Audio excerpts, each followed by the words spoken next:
কাতার বিশ্বকাপে মাঠের পারফরম্যান্সে মুগ্ধতা ছড়ালেও ২৬ বিশ্বকাপে মাঠের বাইরের কেলেঙ্কারিতে বিশ্বজুড়ে দুয়োধ্বনি আর বিদ্বেষ শুনছে আর্জেন্টিনা। ফাইনালের হাতাহাতির ঘটনায় ফিফা আলবিসেলেস্তেদের উগ্র আচরণের প্রাপ্য শাস্তি দিয়েছে বলে মনে করেন স্প্যানিশ কোচ লুই দে লা ফুয়েন্তে। বিশ্বকাপের পুরো আসর জুড়েই নানা সমালোচনা হয়েছে আর্জেন্টিনাকে নিয়ে। এক ফাইনাল ঘিরে যা হলো তা ধুলোয় মিশিয়েছে আলবিসেলেস্তেদের সোনালী অতীত। তদন্ত শেষে ফিফা শৃঙ্খলা কমিটি ৩ আর্জেন্টাইনকে ১৮ ম্যাচের নিষেধাজ্ঞা দিয়েছে। আর্জেন্টিনা ফুটবল অ্যাসোসিয়েশনকে গুনতে হবে $৩,২১,০০০ জরিমানা। স্পেনের রেডিও নেটওয়ার্ক RNE এর সাক্ষাৎকারে বিশ্বকাপ জয়ী কোচ জানান, আর্জেন্টাইনদের এমন আগ্রাসন সত্যি অসহনীয়, অগ্রহণযোগ্য।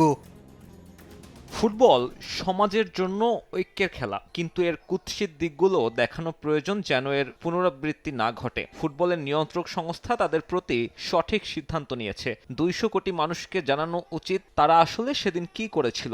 আমি আবারও বলছি, আমাদের খেলোয়াড়রা নির্দোষ ছিল এবং আর্জেন্টাইনদের আক্রমণের শিকার হয়েছিল। রেইনবো অ্যাক্রোপ্লাস্টে অ্যাক্রিলিক এমালশন থাকায় মুছে ফেলা যায় যে কোনো দাগ সহজেই। Rainbow paints, colour of joy. Football বিশ্বকাপে ফাইনালের মতো একটা মঞ্চ, যেখানে বিপক্ষ দলের খেলোয়াড়কে গলা চেপে ধরা থেকে মাঠের বাইরে কোচ থেকে খেলোয়াড়দের উগ্র আচরণ ভাবিয়েছে সবাইকে। আর্জেন্টিনা কি আসলেই সভ্য ফুটবল খেলে?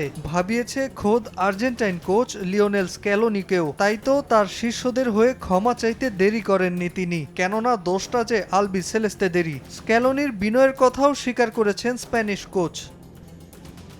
আমার সঙ্গে স্ক্যালোনির দারুণ সম্পর্ক। সে এমন একটা মানুষ যে ফুটবলও বোঝে, এর মূল্যবোধও ধারণ করে। আমি জানি ফাইনালের অমন ঘটনায় সেও হতবাক ছিল। এরপর স্ক্যালোনি আমার সঙ্গে কথা বলেছে, দুঃখ প্রকাশ করেছে। অনেক আর্জেন্টাইন খেলোয়াড়রাও কথা বলেছে। দে লা ফুয়েন্তেকে ২০৩০ বিশ্বকাপ পর্যন্ত লা রোহাদের দায়িত্ব দিতে চায় স্প্যানিশ ফুটবল। নাজমুল হাসান পুলক, সময় সংবাদ।